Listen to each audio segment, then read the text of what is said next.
So in the last episode, we were discussing the Kalmar Union, or not discussing, I was ranting about it for almost an hour. And we were talking about the impact it had on the Scandinavian countries and how Denmark basically became the controlling head over Sweden and Norway as well. But these episodes of this podcast is called the Swedish Liberation Wars, and that is because in this episode we're gonna kind of wrap it all up, and it's gonna be a story of incompetence and competence, and there will be bloodbaths, there will be hunting in northern Sweden, there will be skiing, and a whole lot of questioning the sources. So strap in, because we're in for another ride. Let's go to the Swedish Liberation Wars and Gustav Eriksson, or Gustav I, or Gustav Vasa, and tell his story and how he became King of Sweden.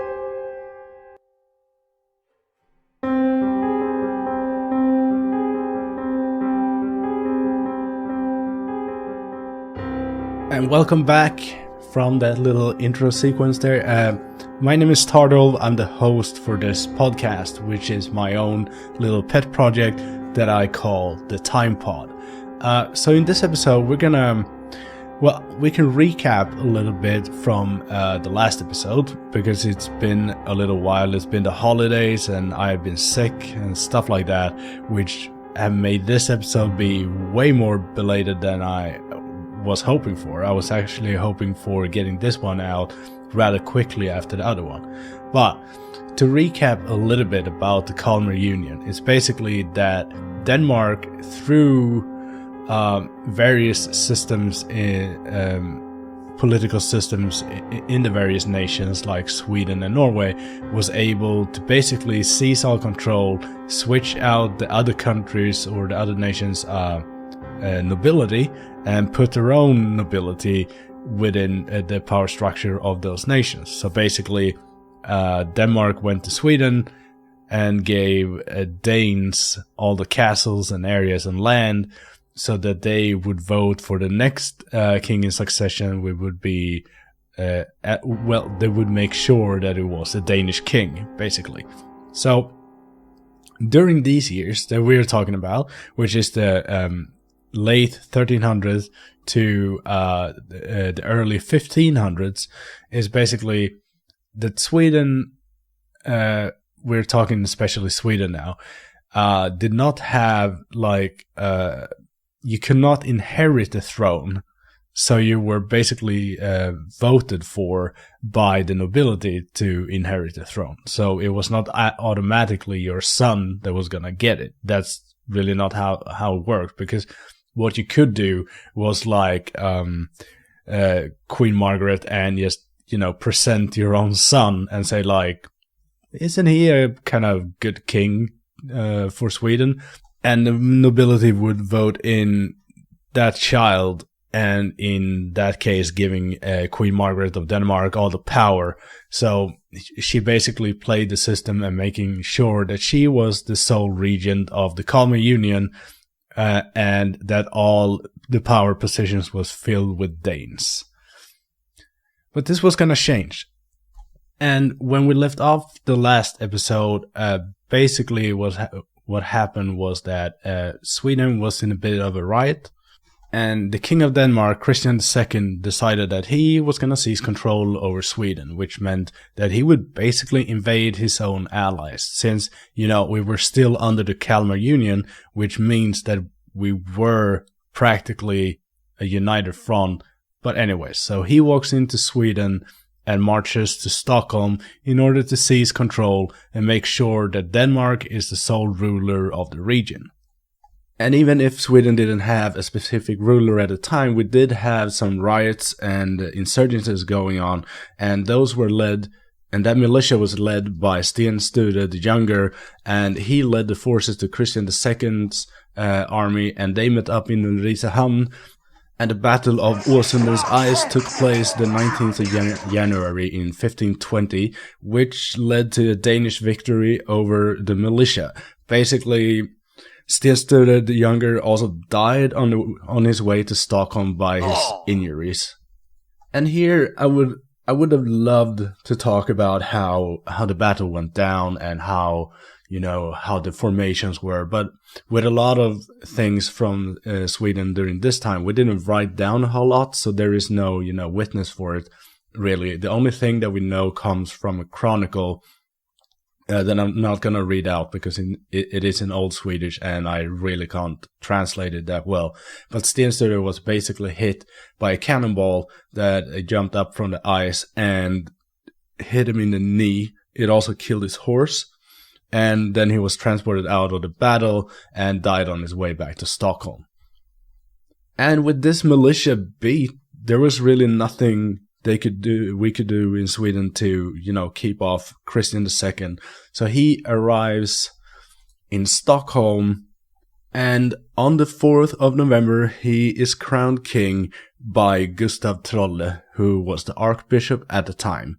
So now Christian was actually king over Denmark, Sweden, and Norway. And I think that this is basically all that we need to get on with the episode. I realize that it is a whole lot to take in, but basically now he was king over the 3 countries. And it is about now that we should introduce today's protagonist, namely Gustav Eriksson, later known in history as Gustav Vasa, although he never called himself that. We think he was born around 12th of May 1496, but we aren't really sure about that, and there is a lot about the younger years of Gustav that we just don't know a whole lot about. As per usual, as I said, the sources from this time in Sweden are really vague, but we do know that his father was Erik Johansson and his mother was Cecilia Månsdotter. They will be relevant soon. I think I'm building this a little bit like a small biography in the middle here before we continue with the storyline. So basically, he was probably born in Lindholmen's ranch in Orkesta. His father owned Rydboholms castle, which is also where Gustav later was raised. And in some sources, it is also said that Gustav was born in Rydboholms, but we don't really think that. And his family was of the aristocracy, of course, smaller nobleman, and his father was later knighted as well. He probably had some kind of education being raised or growing up, but there are a little bit split in the sources here because some say that he was really good at Latin, but some also say that he was really bad at Latin. We know that from his later life, at least he understands Latin and German. And we also know that Gustav was a formidable soldier because it's mentioned in Peter Svart's chronicle that he participated in the Battle of Vädla, which is at modern-day Stockholm, in 1517, and the Battle of Brännkyrka in 1518. And his service as a soldier is going to be a little bit important because that will eventually lead him up to being a hostage in Denmark. Because during that time, Sten Sture the Younger was about to negotiate peace with Christian II of Denmark, and Christian wanted something, a bargaining chip. So 5 of Sten Sture's most important men were traded as hostages, and they were so-called security for Christian II going into the negotiations that he wouldn't be killed or taken hostage as well. Either way, Christian set foot in Sweden, took the hostages, and fucked off back to Denmark. So that went well, and now Gustav was a hostage in Copenhagen for a time. And this would be during the time that Christian II was going to take over Sweden, but hadn't really started yet. In 1519, Gustav managed to escape from Copenhagen and seek refuge in Germany in the town of Lübeck. And if we are going by Peter Svart's chronicle, he was in Lübeck for about 8 months until he got a chance to return to Sweden, in which he landed in Kalmar in 1520. And here is a little bit of a section of the history that is debatable, mostly because we know that we have Peter Svart's chronicle, but the problem with that chronicle is that it was written by him when Gustav was already king. So you could, basically see it as a bunch of propaganda. So we have to put this puzzle back together on some other sources. We think that he might have been hiding in Småland after he left Kalmar.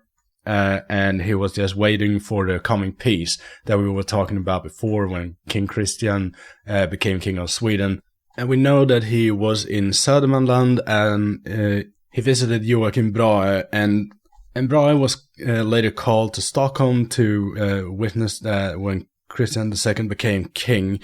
Apparently, according to the text, Gustav warned him about this trip and urged him not to.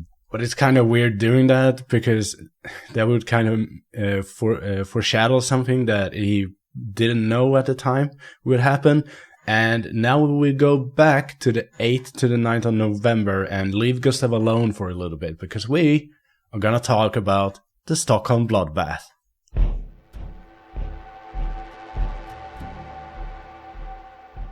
One of the more famous episodes in Swedish history, and especially in the tale of Gustav Vasa or Gustav Eriksson, is the Stockholm bloodbath. And that is an event that everyone in Sweden knows about, but I also know that a lot of people that aren't from Sweden don't know about it really.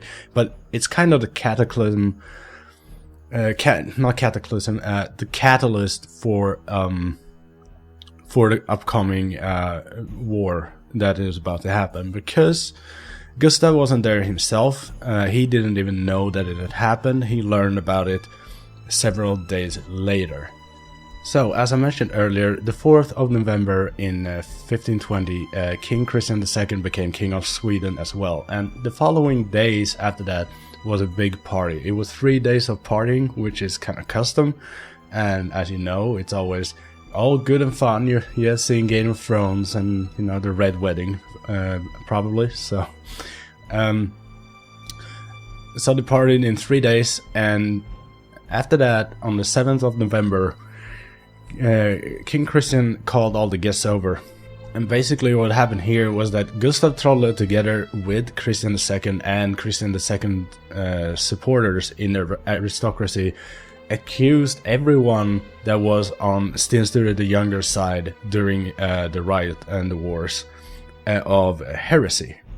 And if you're thinking something like along the lines of how is a liberation war heresy, I can tell you that you can make shit up instead. And that is basically what Gustav Trolle did in his letter. He basically accused people of crime against the church and the church's estates, and the holy men working the clergy. And through that, he managed to build up his case against all the people that were accused. And just like with the witch trials, they had their own book with rules that was written by Antonius of Florence in how do you determine that something is heresy. So heresy had its own Malleus Maleficarum, so to speak, and they were followed there and used those rules to bring the accusations to these people in order to sentence them. And of course, they were all sentenced to death. And coming the early morning of the 8th of November, 1520, the executions started. Most of them were executed with sword, and some of them were hanged by the neck until they died. And the number of dead is varying between the sources, because if we go by Gustav Trolle's sources, about maybe 50-60 persons were killed, but if we go by some other sources like Jörgen Humoth, about 82 people were executed. I think that we have about 50 confirmed ones that we can name, but then you should also think about that they had people working for them that were executed with their lords as well. And after this little incident that we called the Stockholm bloodbath, Christian II was now referred to as Christian the Tyrant by the Swedish people. And the after effects that came from the Stockholm bloodbath are various, but mostly Lars-Olof Larsson, that wrote Gustav Vasa, Landsfader, eller Tyrann, the book that I'm using for this episode mainly, he mainly speculates in that this was a way for Christian II to remove any opponents that he had for the claim of the throne. So he would just remove anything that could be a problem.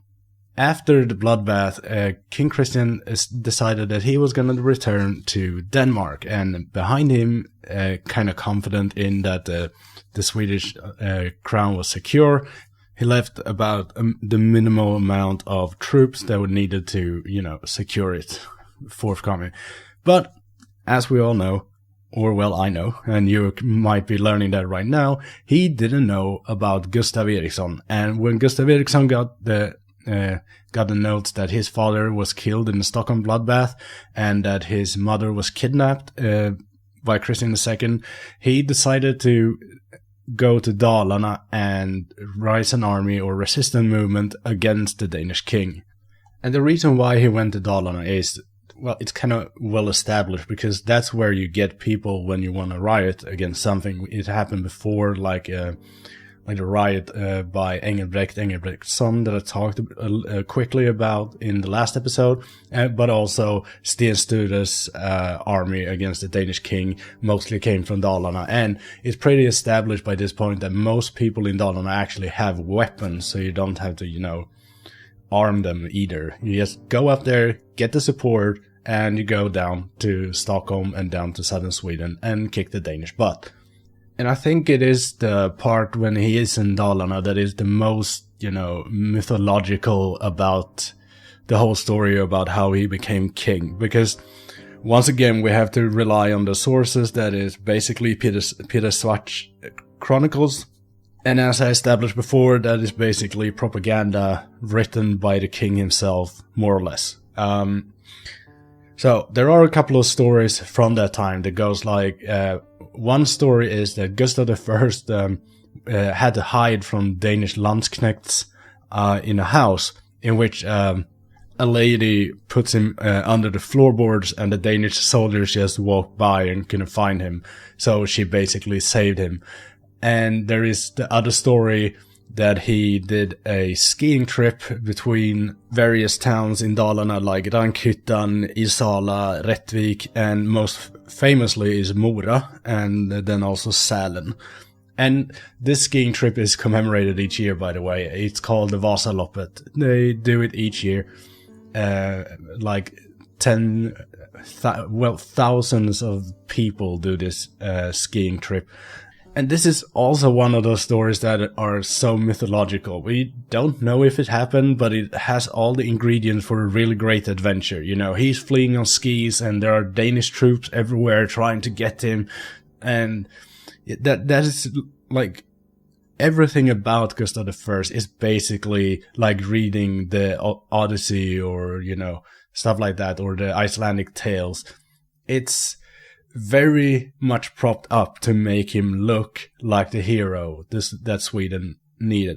And for the story about when he hid in the floorboards, we can probably say that actually didn't happen, because the Danish troops weren't that far north in Sweden either way, so he couldn't have been hunted by them. So even if these stories aren't true, they are kind of funny to talk about. They're fun to tell other people, and as I do right now to you. You don't need this information really, but the thing is, we don't have any other accounts of what happened up there with Gustav and his men. All we know that he eventually got the support that he needed from the troops, and he soon had a small army of 1,000 men. But before that, they had already plundered Falun with a couple of hundred of these Dalakarar, as we call them, Dalamen, or whatever you want to call them. So basically, and that was the 5th of February, 1521, and that would be seen as the first battle of those to come. But this kind of was a snowball effect anyway, and it would, battle after battle would take place. Gustav Eriksson would take Brunsbäck's ferry, is it place, near Krylbo, and you also have Köping, you also have Västerås, and then down Uppsala, and basically all of these battles that I mentioned right now took place, in the first month of 1521. So this was a quick thing. It was almost like a tiny little blitzkrieg, and for every place and for every city they took, more and more men joined in. So the army started to look like an actual threat and had actual commanders other than Gustav Eriksson. And we can clearly see from this standpoint now, when we look at the history, that the Danish king really underestimated the power of this little army. Because they didn't have a fleet, they didn't have any castles or anything like that, but it was a moving riot that worked a little bit like a snowball. So it started a bit smaller and just gathered more and more troops the further south in the country they went. And eventually they had a pretty sizable and formidable force, even though they weren't armed in the same way as a regular army. And it didn't take that long for big parts of the country to actually acknowledge Gustav as the new lord of Sweden, basically. So more or less the entire part of northern Sweden was in open riot against the Danish king. So now they really had a problem. A minor setback for the Swedish force happened in happened in Uppsala after we took it over. The Danes made a counterattack, but we basically regrouped and went back in and took over it again. Now, in this point of time, it was basically just Kalmar and Stockholm that was under Danish control, but I shouldn't really say that, but those were the major cities left. So it would take a while before those go down. So basically, I'm gonna skip ahead of time a tiny little bit here, because there is not a whole lot that is going on that we really need to know about the Freedom Wars or the Liberation War. But one important thing, that when all this is going down, basically Denmark has no control over Sweden and has no chance really of taking it back. But this is also the part of the time when Gustav Eriksson got help from Lübeck in order to secure his power in Sweden. But in the Battle of Kalmar, basically what happens is that the Danish king only had around 60 men, and those 60 men were German Landsknechts. And they were under the order that if the Swedish army would attack, they would kill all the bourgeoisie. I know some of you would like to hear that, but basically that was what the order was. But this is a common thing, when you have such a conspiracy, is that things tend to, get out. And the bourgeoisie heard about this, so they decided that maybe we should really, cooperate with the Swedish army here, and contacted some persons to fix that. So basically what they did was they mastered a plan, which meant that on the 27th of May, they would leave the northern gate open, so that the bourgeoisie could sneak out that way, which then meant that the Swedish cavalry could just go straight in, and the Landsknechts in the town didn't really have a lot of chance. So what they did was giving up, and the 7th of July, the entire city, including its castle, gave up. And this is a real bad, situation for the Danish, because not only had they lost control of Kalmar, but the Sweden's troops had basically cut them off from Stockholm, which was the only place they still controlled. And I would try to find some maps for you and upload with this episode, so that you can look at how Sweden looks. And I'm gonna try to pinpoint the various cities that I mention in this episode, so you can get a better understanding of how it looks like. Otherwise, if I don't find a good map, you can always look up a Swedish map and look for the towns I mentioned. I will also give you will find the towns in the sources, I guess, as well. But now Kalmar is overrun by Swedes, and basically Stockholm is surrounded in its entirety, and it doesn't really look good for Denmark now, does it? But let's go to Stockholm.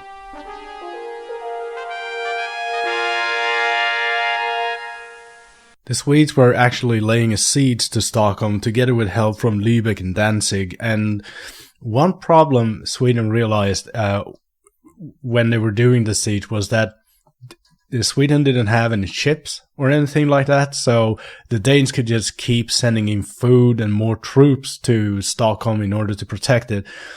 Eventually, though, they tried to negotiate with Gustav Eriksson to make sure that people got out alive. So basically what they tried to do was giving the military over to Lübeck, and that Lübeck and Danzig would pay for those Landsknechts, the money that Denmark owed.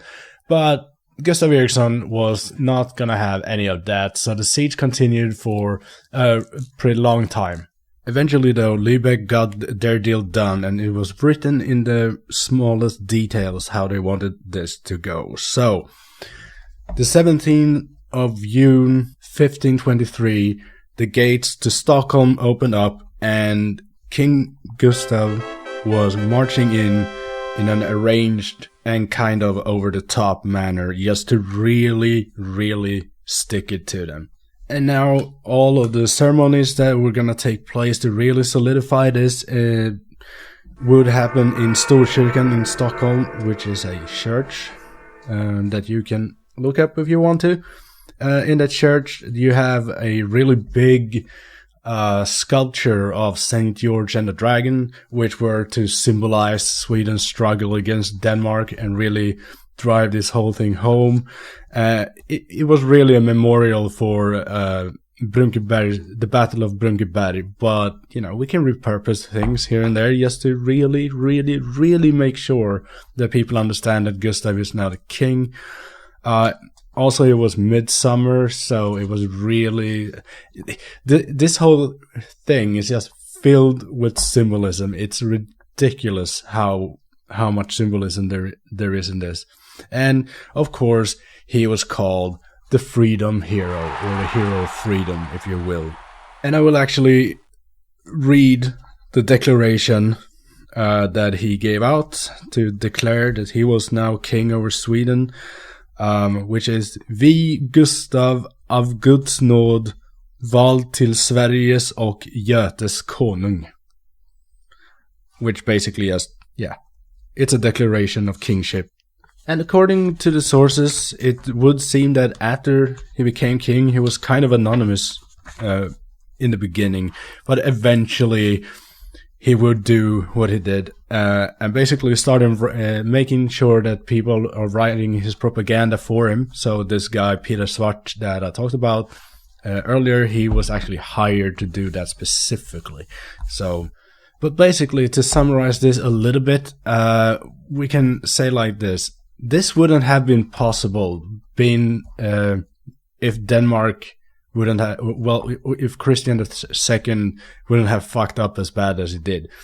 The Stockholm bloodbath really triggered the Swedes a lot to take action, and after it, that he just left a few of his soldiers back in Sweden was one of the biggest mistakes he could have done, because through that, Gustav could rally a lot of troops and give Swedes the hopes of freedom, and it eventually led to the downfall of Denmark in the area. And by the time that Gustav became king, it wasn't Christian II anymore, but Frederick I, I think. and he was also after the Swedish crown, but eventually he didn't get it, And with that, I think we're done with the Swedish Liberation War.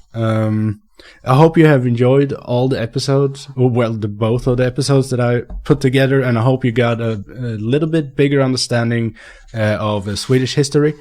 all I can say is that this took a long time to do, but it's a lot of stuff that I could take into these episodes as well, but they won't do you any real favor. This is like the basic story of it. You can deep dive into this if you want to, and you can find out about all the persons surrounding Gustav and all the persons that supported Christian, and a little bit more detailed. If you're gonna look up anything about the story, I would suggest that you go to look up some books or stories about his time in Dalarna, because that is just fantastic writing, even though we know nothing, most of it didn't happen. But it's just great, storytelling. And with that, thank you for listening, and I hope I see you next time.